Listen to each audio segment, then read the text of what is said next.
last? Allison, can you use a microphone? Oh, sure. Otherwise it won't be on the recording. Do I just press the button? Yeah. Okay. And do you have a wireless mic? Oh, you've got it? Perfect. Okay. All right. So Nekeisha has worked with the supervisors on some trainings. It started in, let's see, the fall of 2022, and then we had another session, I think, in January of 2023. And yeah, and then we also came back to October, and there were some other things going on. We had to cancel that session, so we're really glad that everybody can be here today. Just a little bit about Nekeisha. She's with the Anabaptist Mennonite Biblical Seminary. That's where she got her Master's of Arts in Theological Studies. She has her Bachelor of Arts from New York University.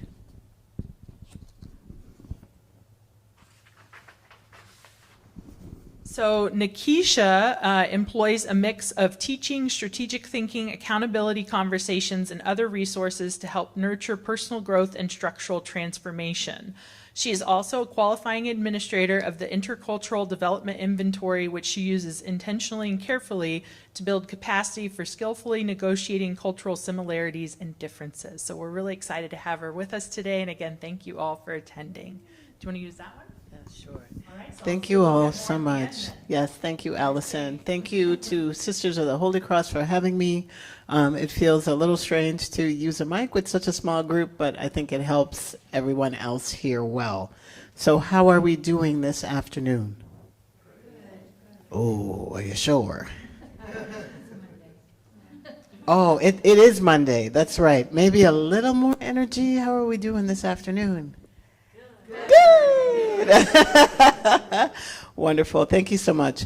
Well, yeah, I want to say in advance, I always try to put too many things in a slide, so I might move quickly. And I wanted to give just a little bit of grounding for this. So I do a lot of work around intercultural competence, undoing racism, and anti-oppression more broadly. And what I found a few years ago was that it felt like everybody sort of feels like they know what they're talking about, but we don't have the foundations for actually knowing what we're talking about.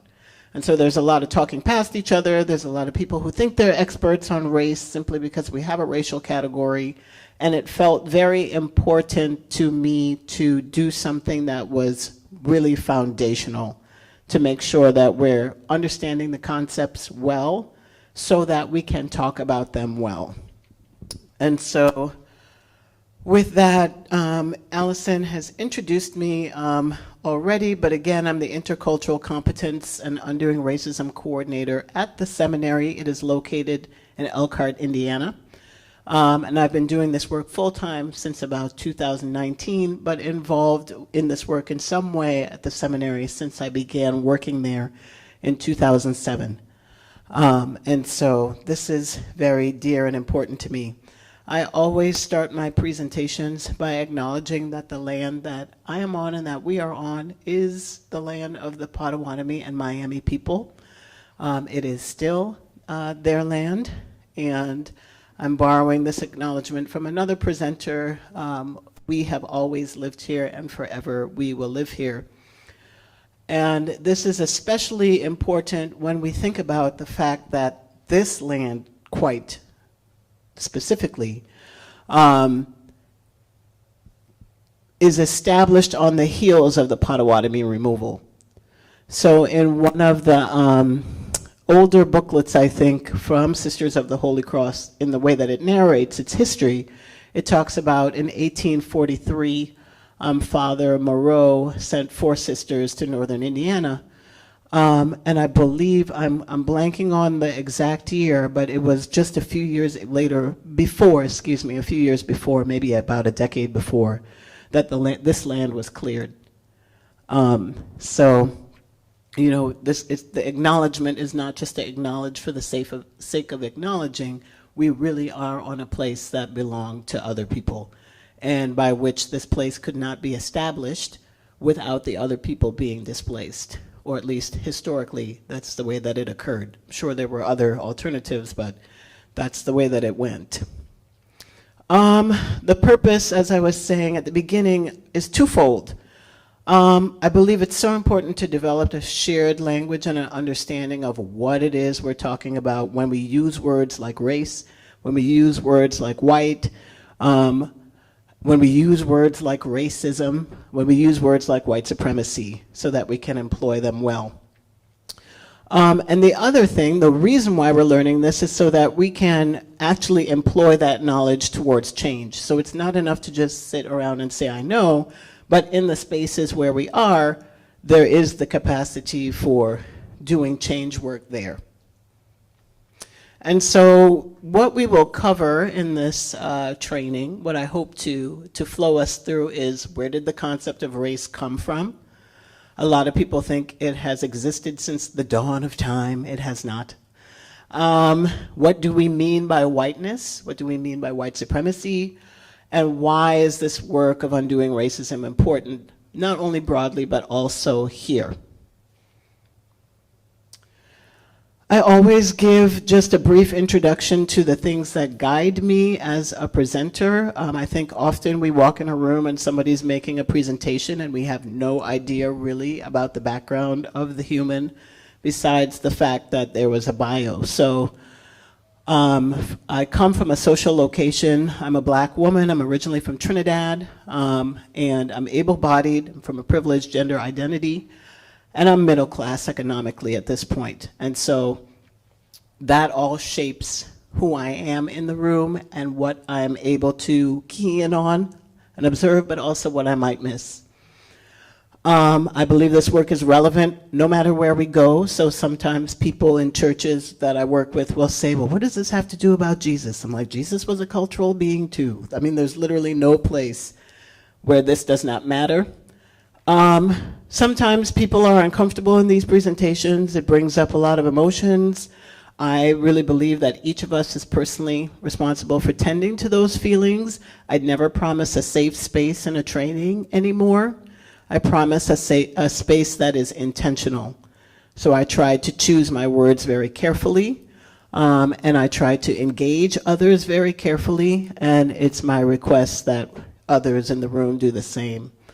And liberation for everybody is my personal motto. I have it on a sweatshirt. It's my favorite thing to say. And I always also invite people to set an intention for how they want to be here. It's after lunch, we're sleepy, it's Monday. There will be moments when you all will talk to each other, and there will be time for you all to ask me questions, and so just be mindful of set an intention about how you want to engage those conversations. So why is this work important here, and what has happened so far? This may or may not be familiar to you all, but one of the main things is your mission statement as an organization. There are some key words. You want to be excellent in all the things that you do. There is a desire to have right relationships to build just and caring communities. This is what Sisters of the Holy Cross is about. And so it would be very hard to do that work without paying attention to cultural difference. It would be very hard to do that work by not paying attention to issues of oppression or racism and injustice. This work, right relationships, depends on belonging.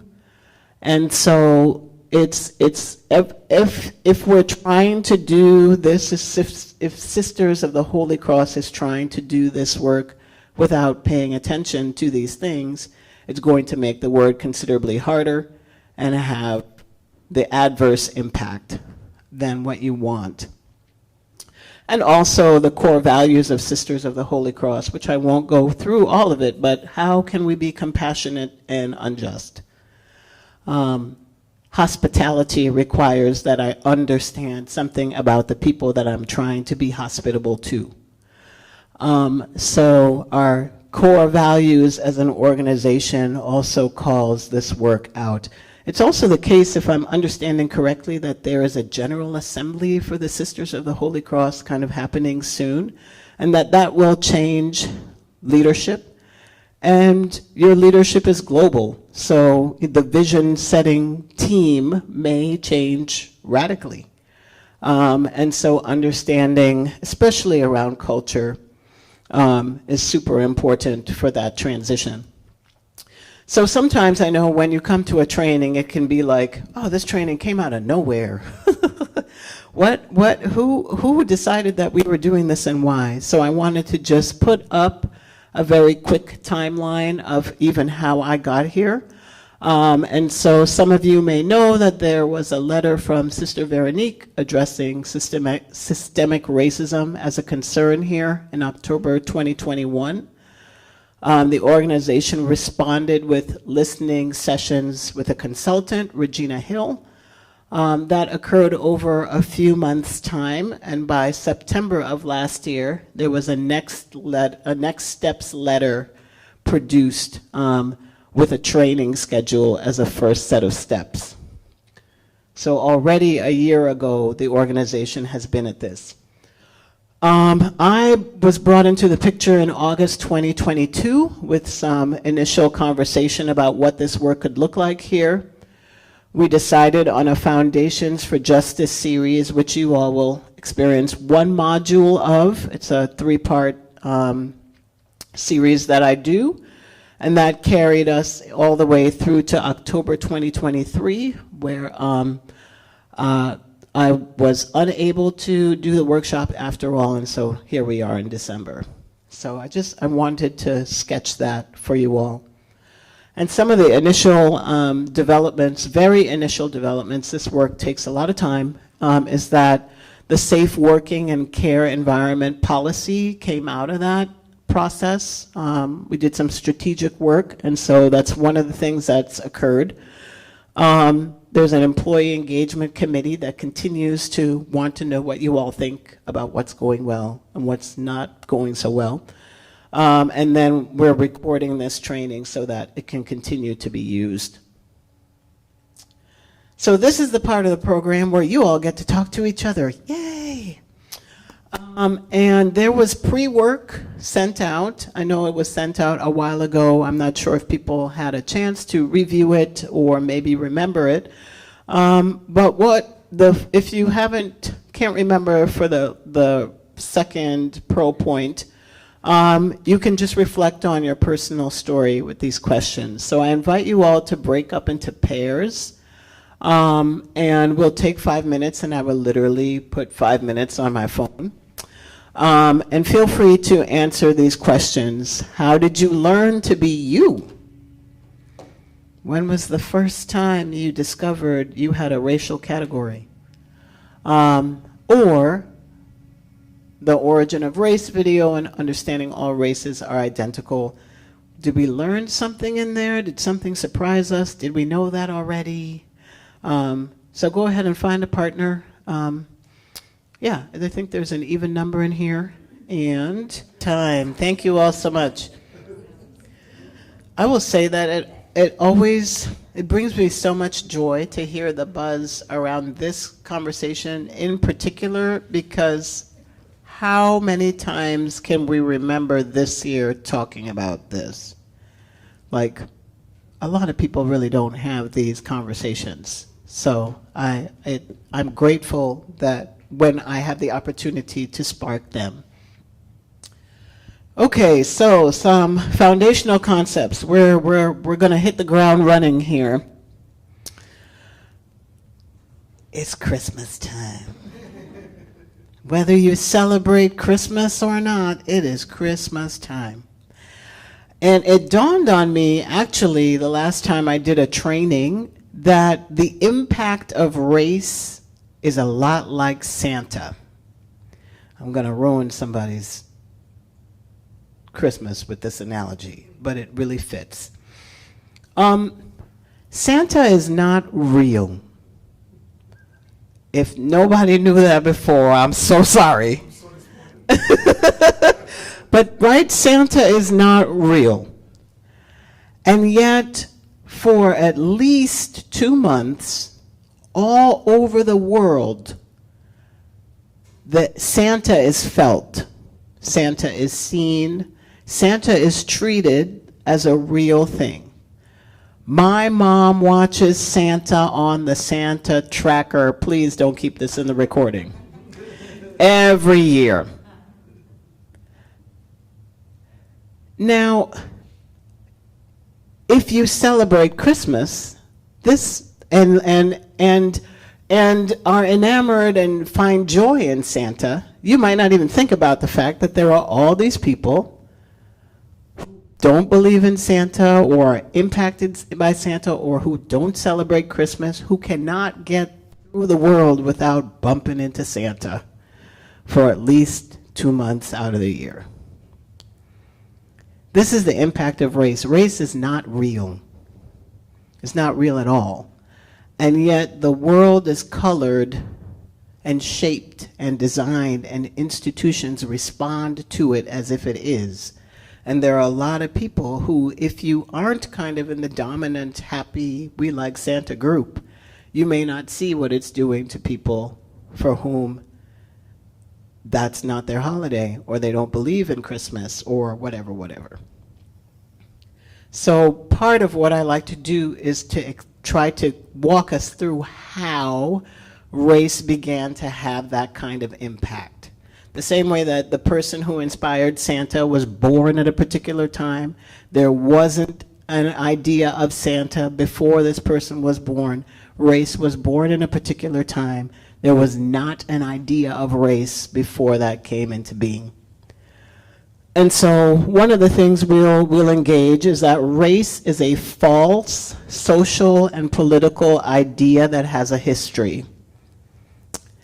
And that it has a purpose in that it's designed to explain visible differences that we see in a way that normalizes white uses of power.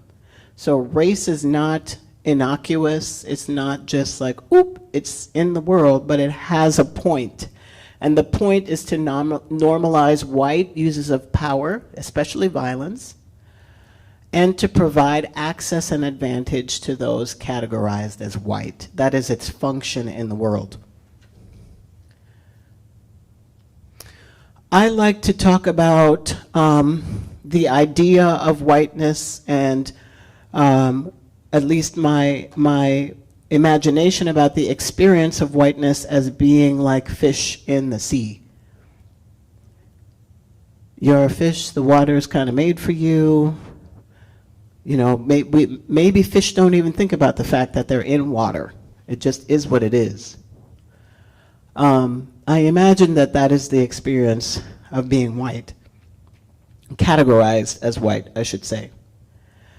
And the experience of being non-white, which I can speak more personally to, is more like being in an exhibit, being in an animal enclosure, being in an enclosure in a space.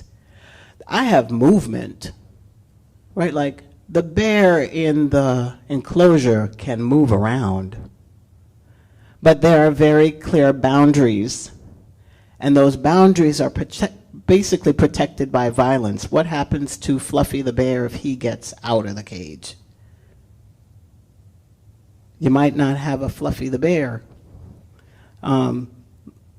later on. And so, yes, there is movement, there's the ability, folks in the enclosure, they have children, they're adored to a certain extent, but there's also limits that someone else has placed around them that cannot be trespassed without consequence within a white dominant society.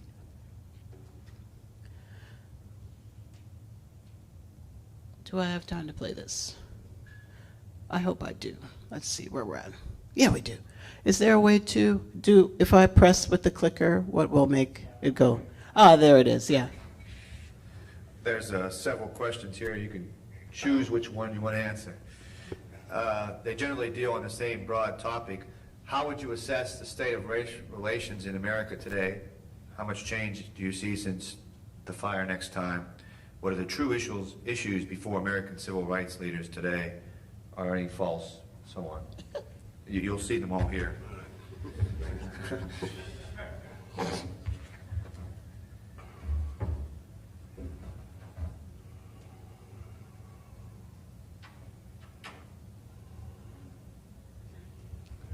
it's a very difficult question to answer, seriously, because it's the question's sincere, but it's posed in such.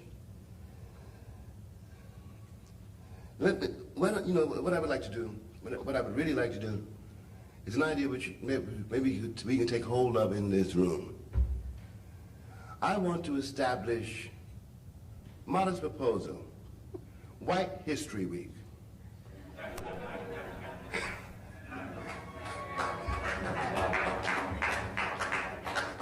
But the answer to these questions is not to be found in me, but in that history which produces these questions. It's late in the day to be talking about race relations. What are you talking about? And if as long as we have race relations, how can they deteriorate or improve? I am not a race, and neither are you.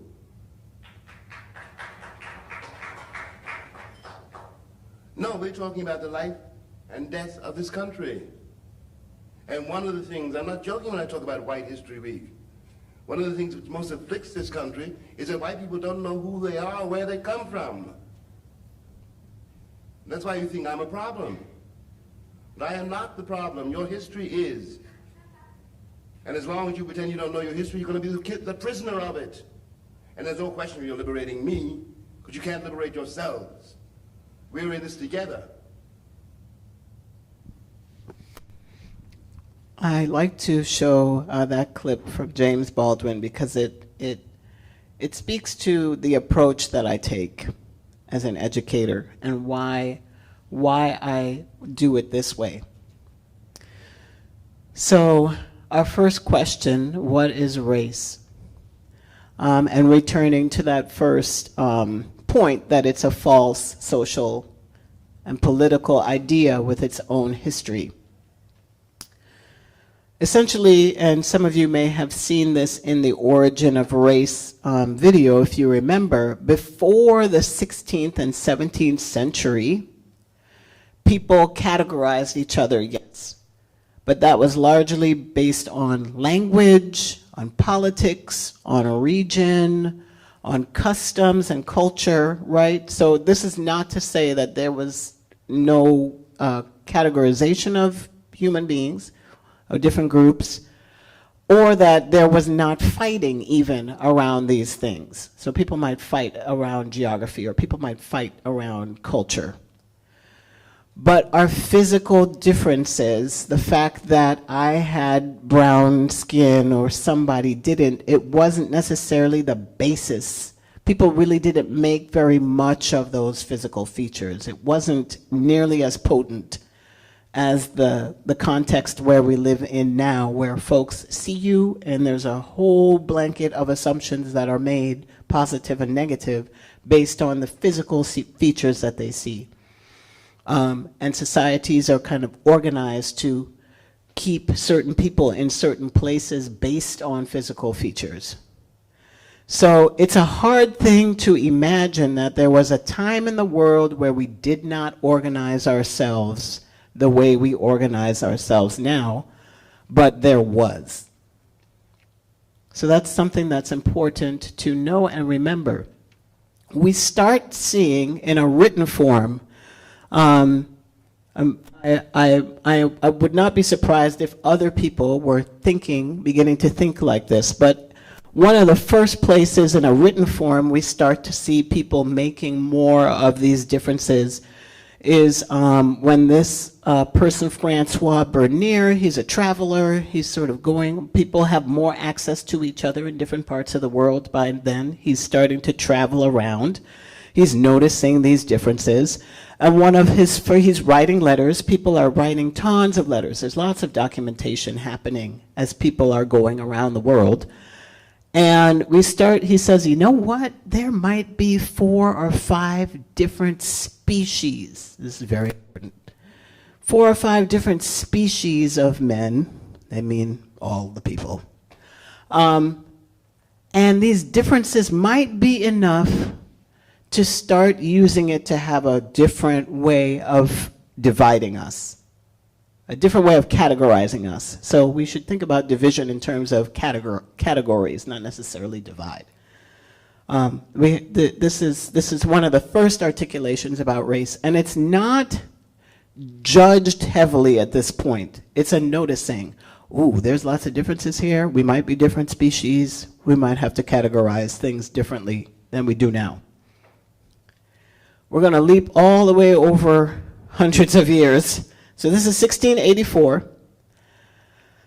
By the time we get to 1850, so there's a lot that's being written in between this time. There's a lot of theorizing that's going on. People are trying to find out, okay, if we're a different species, how did we become different species? Some of the people in the church who are reading the Bible literally are saying, no, no, no, we're all from Adam and Eve. We can't be different species. There's a real debate. There's a contest that is going on as people are starting to engage more difference as they encounter it. But by the time we get to 1850, there's a growing sort of dominant narrative that race is everything. There is a thing called race. We are all really different. We have to really pay attention to these differences because civilization, whether or not we're able to become civilized or whether or not our civilization falls apart, depends on how many people of the same or how many people of different races are in a space. People are very concerned about intermarriage. People are very concerned about breeding between species because the fear is that we're all going to degenerate if we allow this to happen unchecked. And one of the most interesting things I found in my research was that a lot of this was between Europeans. So the first place we go when we're talking about race is like, you know, the extreme differences. People are saying this, of course, as they're meeting folks on the African continent, as they're meeting people other places. But it's so interesting. It's like Anglo-Saxons are a different race than Celts. Celts are a different race than Italians. We're very scared of Jewish people because they look like all of us and they can blend in and they're a different race and they're going to bring us down. So at first, it's actually between people who look like each other that we're having this fight and working out this idea of race. And others get roped into it, of course, because we're really different. This is only about 19 years later, so we're moving fast now as the technology around books, as the technology around plays, as the technology around all sorts of things is also increasing. By the time we get to 1869, Francis Galton, he is a relative of Charles Darwin. He sort of takes that understanding and is like, look, our race is overweighted. We are going down. We need to do something about this, and we need to do it fast. So it is a lot of fear. There's a lot of anxiousness, and people really think they're going to go extinct. That becomes the dominant narrative. You let too many different kinds in here, our whole species is going to go extinct. So what happens? Interestingly enough, a lot of the things that we think are really normal now develop during this time when people are theorizing and forming an idea of race. You don't have the concept of a nation state before this.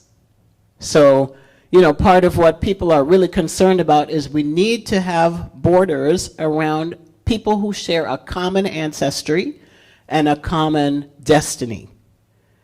So part of race becomes part of how people, it's not the only thing, but it becomes part of how we have this idea of government and society called a nation state. Citizenship is not a real thing. It comes up during this time. Who gets to be a citizen? Who gets to be allowed? Race is a part of that conversation. So we're trying to prevent racial degeneration. So we have to decide who gets to be a citizen or not. Who gets to come in here? How many of them? What is beyond the point of danger? Borders. We just travel around, get on a plane, go across the border. There's not a thing really like borders that are enforced like they are today. Borders come up within this context as well. So people used to kind of meander around and be more nomadic and go here for the winter and come here for the summer. It wasn't policed the way that our borders are. Race is a part of what makes border policing become so important. And then there's some weird stuff too around crime, like criminals are a different race. It's just, I know. It's very odd when you look back at it, but people are making all kinds of rules about this, like poor people must be a different race. They must be degenerating. We have to contain those folks. We have to keep them out. We have to keep them away. So that is like how even the idea of race as a whole comes to be, okay? And then we have this development also within race about this concept of whiteness that begins to sort of create a context where white is seen as supreme. Before I go there, are there any questions or comments? Because we're totally different. Right. And part of it is that as a particularly, and black people are at the bottom in the racial theorizing, right? Like for people who are creating this as a theory, we never make it out of, we just aren't evolved. This is part of what people are making up at the time. So it's not only that we're different, but it's like certain people will never come out of an animal state. And that's why we have to keep them contained. That is the narrative around race. And some people do try to fight it.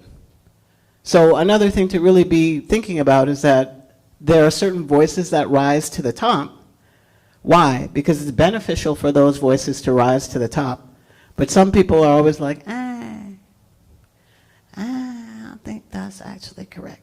And certainly the people who are impacted the most by it, who are human beings and are saying, we're human, have something to say about the development of this thinking. So that leads really nicely into the sort of next wave of what we'll go over. So it's a false idea and it has a purpose. There's a point. It wants to protect a certain kind of power and wants to protect a certain kind of access. And so this is to the point that I was making where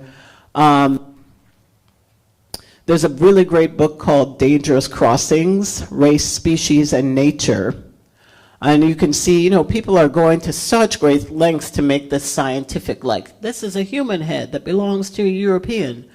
This is a Creole Negro, so, quote unquote, right? Like, which is different than, and this is the skull of a chimpanzee, and can't you see how this lines up? This is also with Asian folks, like, he starts out as a monkey, but look, he's going to return to, like, being a pig, right? We can't mix with these people because they're going to bring us all down. And this is mainstream. This is not an extreme set of people that are having these thoughts. And so what Claire Jean Kim, who wrote this book, what she says is that a lot of times we think that someone is being dehumanized. That's the way that we talk about it. But really what is happening, she argues that there are some groups that were never fully seen as human to begin with. So you can't dehumanize groups that you didn't see as human. And so the struggle is to be recognized as not an animal. It's part of the work of undoing racism. And so, we have by 1869, there's folks like this guy talking about how the Negro race is like intellectually 2 grades less intelligent than us. This is important. The people who made our cereal, John Harvey Kellogg, one of the Kellogg brothers, was what's called a eugenicist. And he was very, very certain that we're going to reach universal incompetency and that white people need eugenics in order to make sure that their race is saved from everybody else. I don't buy Kellogg's cereal. I can't do it. Right? But so this is not mainstream. Like part of the nutrition around cereal, if you look into the history of the Kellogg's, is they're coming up with this stuff to try to help white people preserve their supremacy.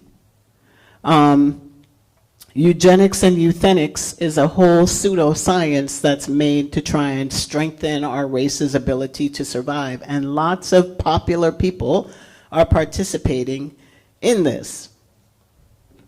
It's not mainstream.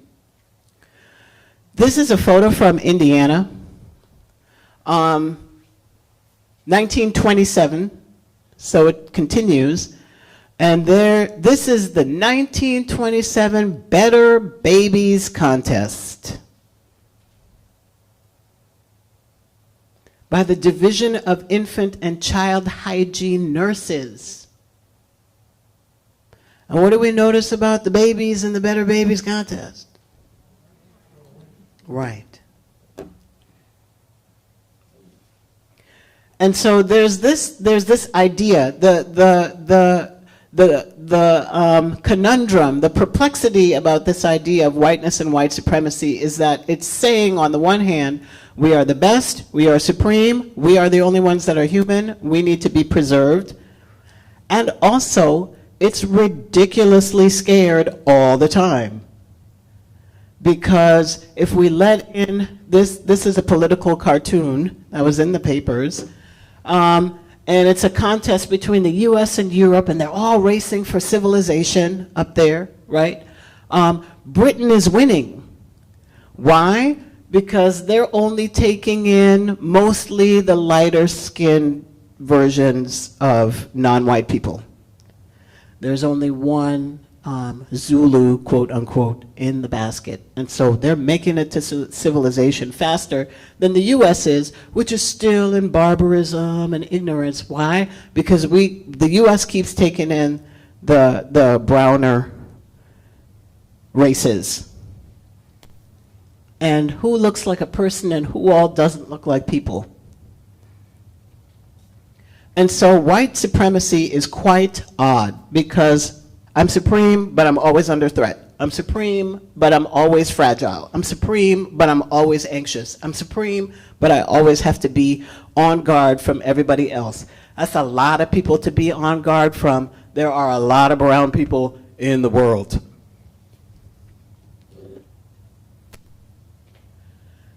Early when I started doing this, somebody asked me, why is it so violent?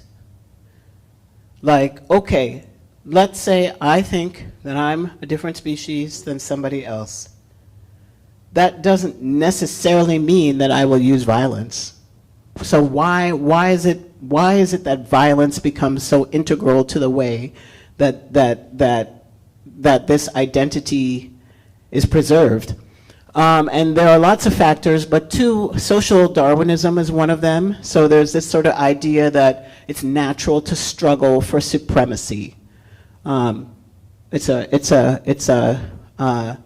kind of corruption of Charles Darwin's theory of evolution. But the only way, it's not enough to have weaker races around, you have to eliminate them. They are always a threat. You can take individual lives to preserve the whole. This becomes a part of the thinking.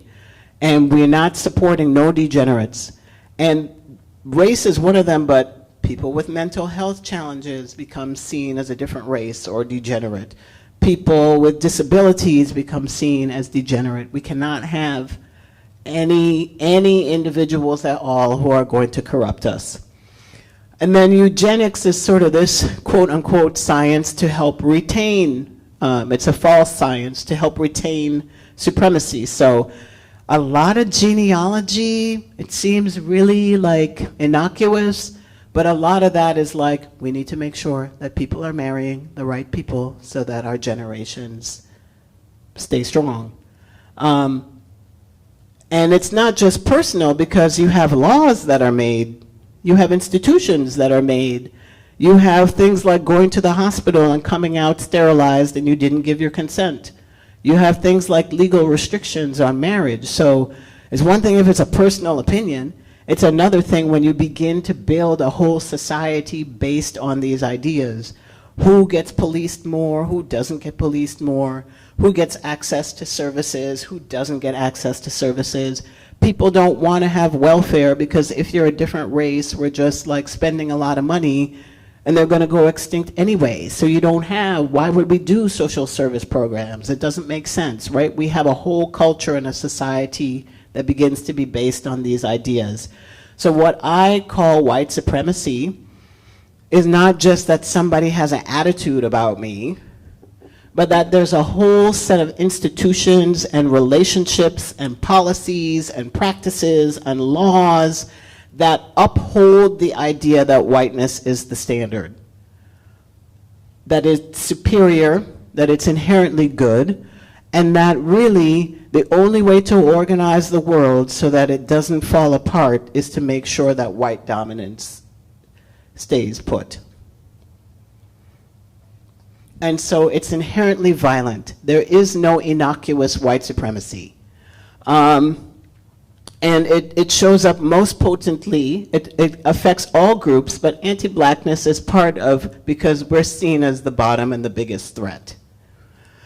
And so my perspective is that white supremacy is always active if we're not intentionally interrupting it. So what are the policies in my organization? Who were they made to serve? My leadership, why does it look the way that it does?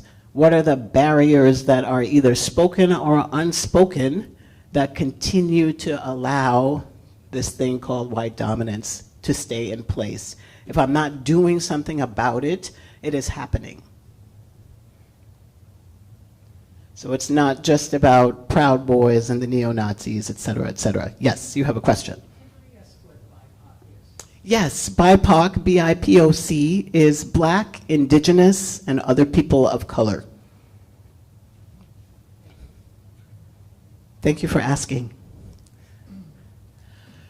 So the conclusion is that the idea of whiteness and white supremacy, and we see, I actually looked up the scripture. I don't know what she's talking about.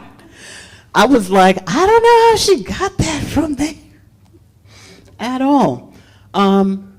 Right, so there's God's way. It gets even worse when you attach God to it. So it's not enough to just have these theories, but to believe that the God of the universe made it that way emboldens people.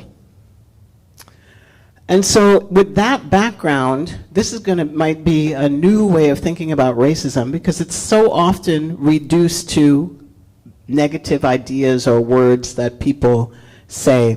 You don't have racism without the creation of race. You don't have race without the creation of whiteness as an idea.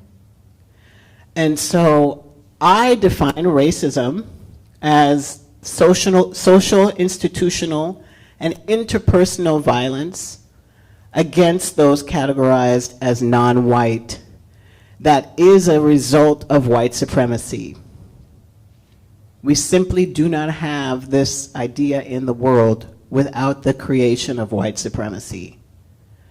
And sometimes that's a hard definition for people to sit with, because what we want to do is try and imagine a world where another race is in power, and then we're like, well, can't other people be racist? No. People can be discriminatory. People can be prejudiced. People can be judgmental.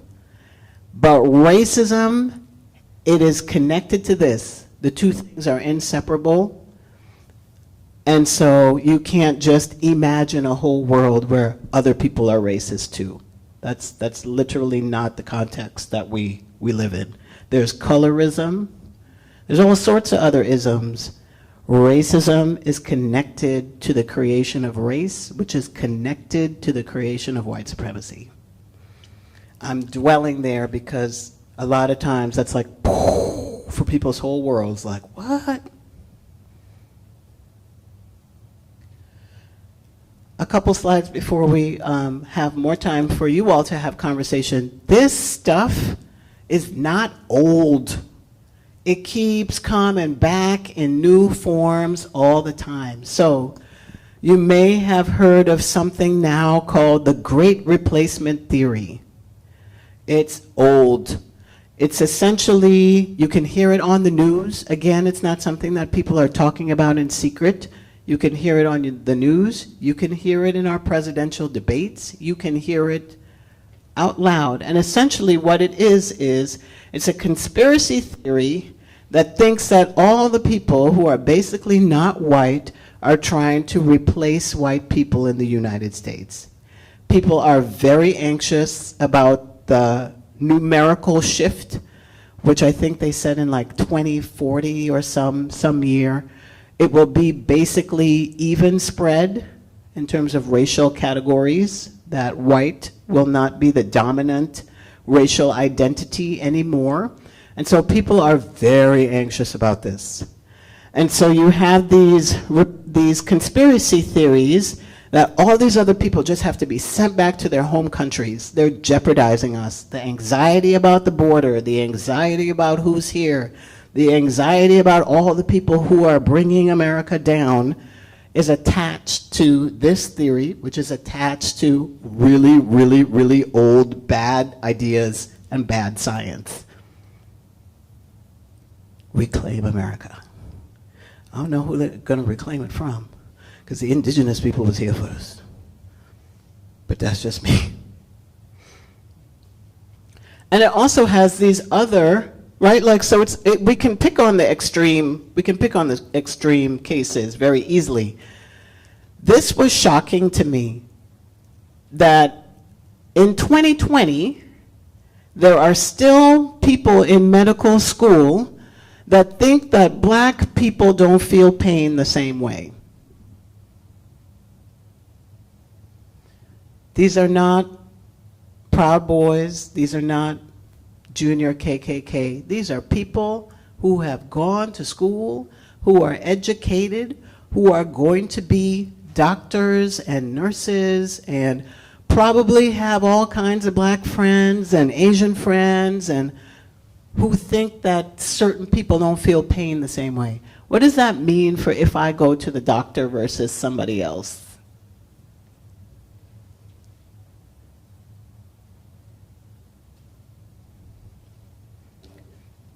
On the flip side, it also means that we don't actually understand who has contributed to the life that we live. So how many people know that it's an African American woman that like made the laser scope thing? I'm not a scientist. That does cataract surgeries. We don't have cataract surgery without Patricia Bath. Or how many of us know that it's an Argentine man, wasn't born here, who is responsible for making the first ACE inhibitor for heart disease treatment? How many people are we dealing with all the time that have heart conditions or eyesight issues here or other places? It's a Latino guy that did that. So not only does it prevent us from actually giving care well, but it also prevents us from knowing and being able to credit appropriately and being able to appreciate the people who shape our whole existence.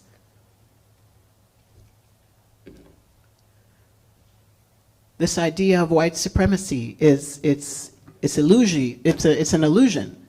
It makes us delusional.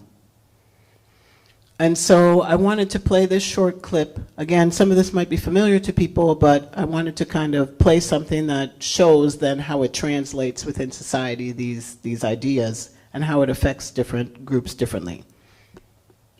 This is Jamal. Jamal is a boy who lives in a poor neighborhood.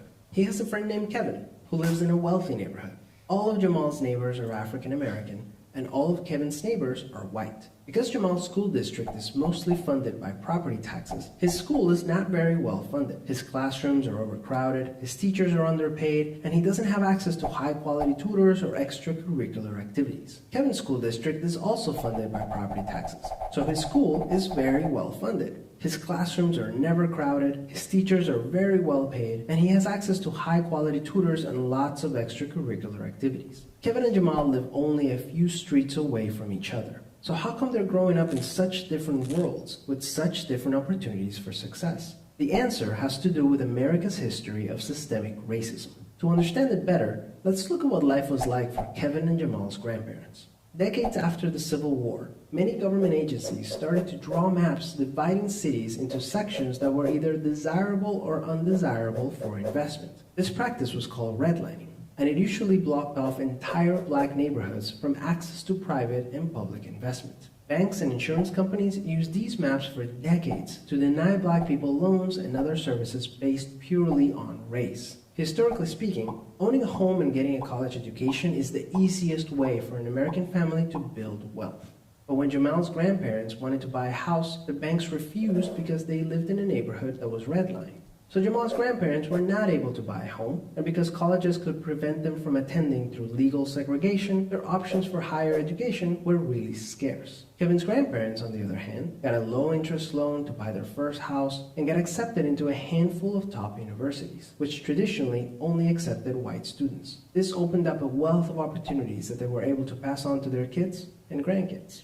Even as late as the 1980s, an investigation into the Atlanta real estate market showed that banks were more willing to lend to low-income white families than to middle or upper-income African-American families. As a result, today, for every $100 of wealth held by a white family, black families have $5.04. A 2017 study confirms that redlining is still affecting home values in major cities like Chicago today. This explains how Kevin and Jamal inherited vastly different circumstances. Unfortunately, the story doesn't end there. A big part of systemic racism is implicit bias. These are prejudices in society that people are not aware that they have. Let's go back to Kevin and Jamal. Against all odds, Jamal manages to be the only student from his high school to get accepted into a great university, the same one that Kevin and his high school friends are attending. But after Kevin and Jamal both graduate, Jamal notices that his resume isn't drawing as much interest as Kevin's, even though they graduated from the same program with the exact same GPA. Unfortunately for Jamal, studies show that resumes with white-sounding names get twice as many callbacks as identical resumes with black-sounding names. Implicit bias is one of the reasons why the black unemployment rate is twice the rate of white unemployment, even among college graduates today. You can see evidence of systemic racism in every area of life. The disparities in family wealth, incarceration rates, political representation, and education are all examples of systemic racism. Unfortunately, the biggest challenge with systemic racism is that there's no single person or entity responsible for it, which makes it very hard to solve.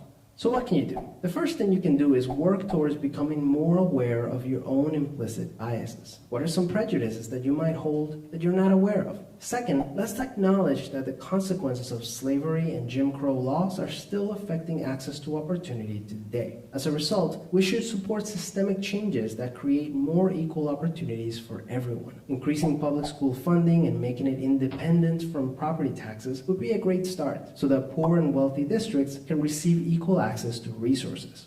Systemic problems require systemic solutions. Luckily, we're all part of the system, which means that we all have a role to play in making it better. Peace. Okay, thank you. And I would say too, although the two examples that are given have to do with white and black, we can see similar disparities with other groups as well. So Latino students, Asians are in a very interesting dynamic. At one point, people who were Chinese and Japanese were considered white. It's just very, the history around this stuff is very bizarre. And then it became less opportune for them to be considered white, and so then they were considered something else, right? So you can trace these legally as well within the U.S. and other contexts. This is Jamal. No, we already saw Jamal. Okay. Does anybody have any questions at this point? We're going to move to bringing it to this context here. But any questions or comments or thoughts at this point with this second wave?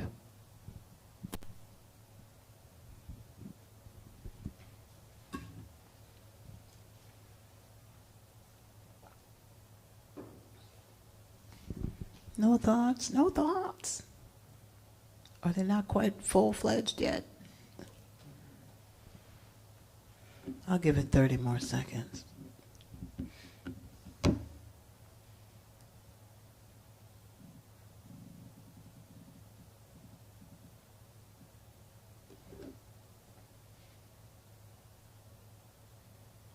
Okay.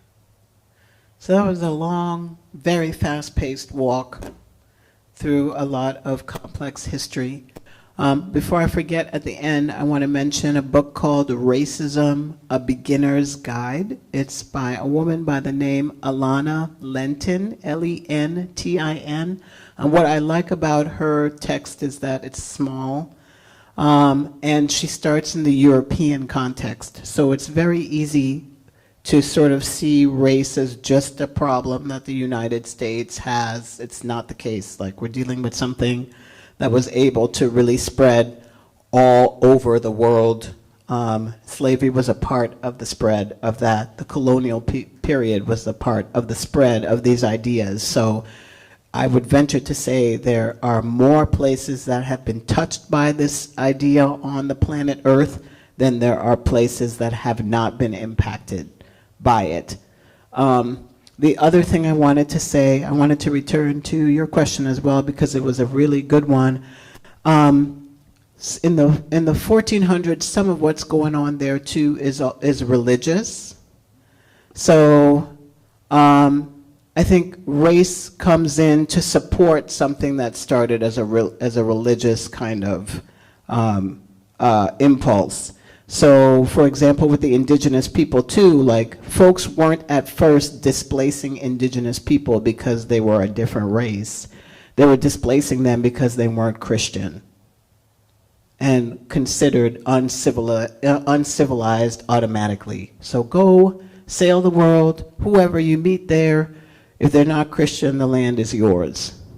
And I feel like a similar thing was also happening on the African continent too. Like, we're exploring, if you go, you find people that aren't Christian, the Pope says that, or whoever says that, you can displace those folks. But do you think that some of that was just hidden behind Christianity? Oh, of course. They used Christianity. Absolutely. Maybe it was other reasons, but Yes, you know what I'm saying? absolutely. It would have been more acceptable if they used Christianity as a reason. Absolutely. Versus what the real deal Oh, it's economic. Oh, for sure. And then when people start thinking about race, well, that's an even better, quote unquote, reason if they're not even people. So I wanted to come back to that too. So there's an evolution also in thought, because the indigenous people then also begin to be treated like, at first they're like, well, we might be able to convert some of these to whiteness. Like, if we bring them to Europe, if we give them enough time, if we give them enough books, they literally believe they would become white over time too. When folks were like, actually, we really don't want you to take our stuff, and we're resisting you, and oh, they're not changing when we bring them here, they also then become kind of demoted to more like animals and unable to be saved. Yeah. Sometimes, I know we're talking about race, but just from my own personal story, sometimes oppression or marginalization can happen even in other ways. Like, for example, like with with the Catholic faith, I went through a divorce. And it was really hard because you felt marginalized in a way. I mean, there can be other ways besides race that you might feel oppressed. Oh yeah, absolutely. I mean, I think, right, like, so that's how I started too, like. I mean, we've come a long way with that, but this was 13 years ago or 12 years ago. But, I mean, you feel like, okay, are you accepted? Because the Catholic Church doesn't really agree with that, but you're a single parent then, and you're trying to raise your kids, and yeah. So I just thought I would bring that part up. Yeah, and I mean, what I would say is that humans, for some reason, continue and have for a long time continued to find ingenious ways of holding each other down. So race would be an innovation on that. I think I like to separate it out only to say that this particular thing is not like the others, in part because what gets written into race is that it's biological. There's no way to get out of it. Yeah, so that, you know, you might be able to, you know, again, to use a biblical reference, because that's what's coming to mind, get the Hebrew children and convert them into Shadrach, Meshach, and Abednego and have them stay places, right? There are things that people do to reintegrate people from different cultures. With race, the innovation is that it's permanent. So that you can be Oprah or Barack Obama and still not be. People are offended because you are an animal. You're not supposed to be running things. Never, ever supposed to be running things. We cannot ever let that happen again. Any other questions before we move here? You all are going to talk to each other now for another 5 minutes. Okay, so this is a whole lot of background. And I hope I established at the beginning why all this background matters for everywhere, but also as you all, as Sisters of the Holy Cross, seeks to do its work. One of the things that I sent out for pre-work, and I have it on the screen, is something called an anti-racism continuum. This is for self-evaluation. And there are 6 different categories to sort of say, where are we as an organization in our own anti-racism journey? I can say that y'all aren't exclusive because you have diversity here, right? Exclusive would say, we're not letting nobody in the door. There's passive, there's symbolic change, there is an identity change, there is structural change, and then there is an organization that is inclusive. I don't know if, I don't have paper copies of this, but again, I sent it out as an exercise, and I would like you all to be in pairs, and maybe switch your pairs up. I'm gonna make y'all move around too. Switch your pairs up and talk to each other for 5 minutes about where do you think this organization is at in its journey? Okay, go ahead and switch. I'll put 5 minutes on the clock. And then we will wrap up at 4. Awesome. As we wrap up, I'm going to first leave you with this question. And it's an important one. This is homework. Like, I really encourage people to go back to where you're at and ask yourself, what is one thing, at least one thing, one policy, one practice, one pattern, something that I'm doing that maybe is not examined, that I can change or might need to be implemented. So on one level, I hear people saying, you know, we're kind of in our own sorts of bubbles. I don't really know what's happening in the rest of the organization. I want to challenge you all to figure out what is happening in the rest of the organization. Because you could be inadvertently participating in things that are having detrimental impact for other people Or there could be more that you can do in your role to support people and diversity and equity inclusion than you are now.